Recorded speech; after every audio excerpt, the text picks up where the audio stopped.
my favorite dessert, which is called maha con mais. I chose it because it was simple and easy to make. We will need the following ingredients: coconut milk, sugar, cornstarch, water, condensed milk, evaporated milk, and cream-style corn. Next, we will measure the ingredients using the following tools. We have a measuring cup, measuring spoons, and a kitchen scale.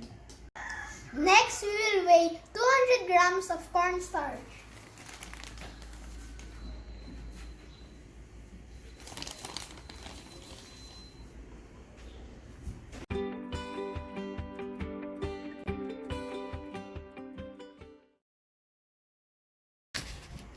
Next, we will measure 1 1/4 cup of sugar.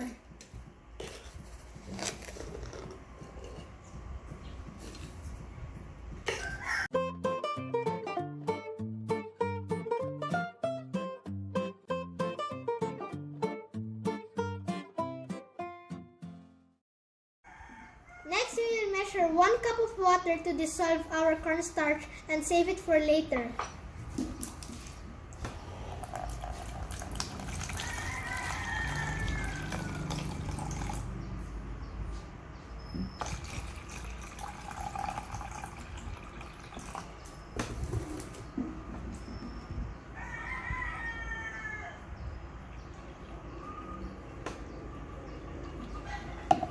And mix it well.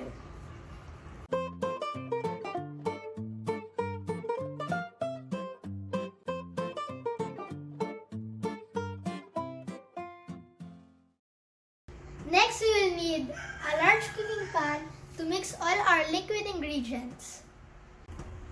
Next, we will open these cans using this can opener. If you're having a hard time opening, then you need to ask your parents to help you. Next, we will measure 3 cups of coconut milk into our cooking pan.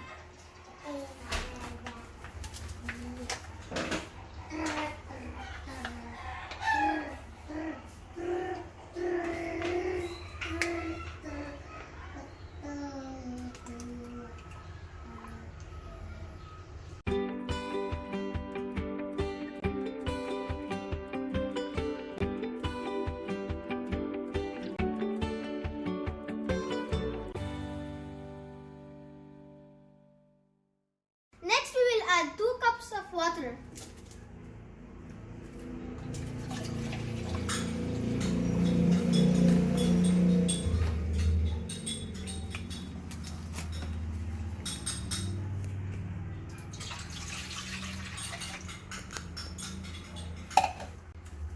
Next, we will add 1 can of condensed milk, 1 can of evaporated milk, and 1 can of cream-style corn.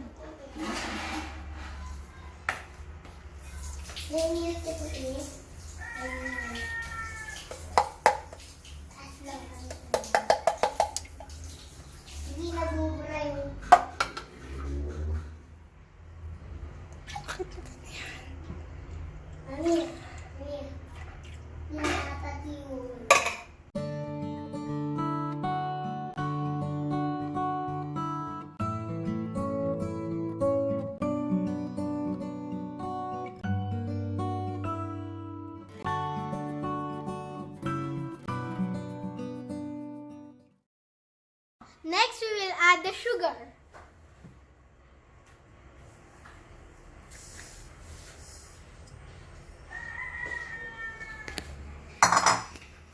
Now we will stir until fully combined using this wooden spatula.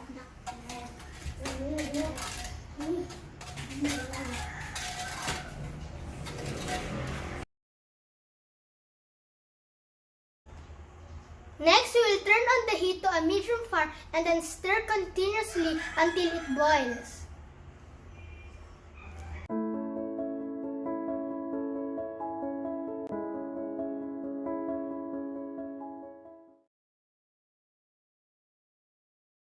Now that our mixture is boiling, we can now pour our cornstarch with water.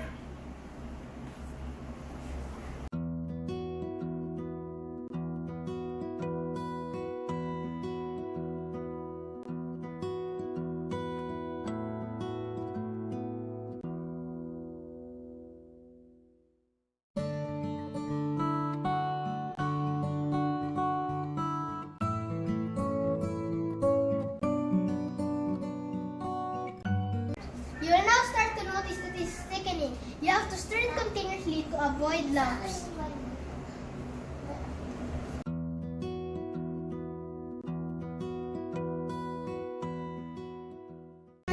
Now that it is already thick like this, you can now turn off the heat to cool it down.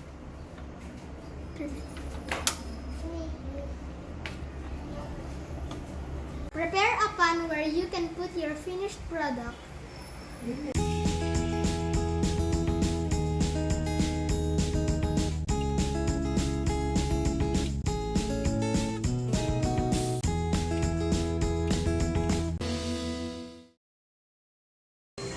Now flatten the surface using a rubber spatula.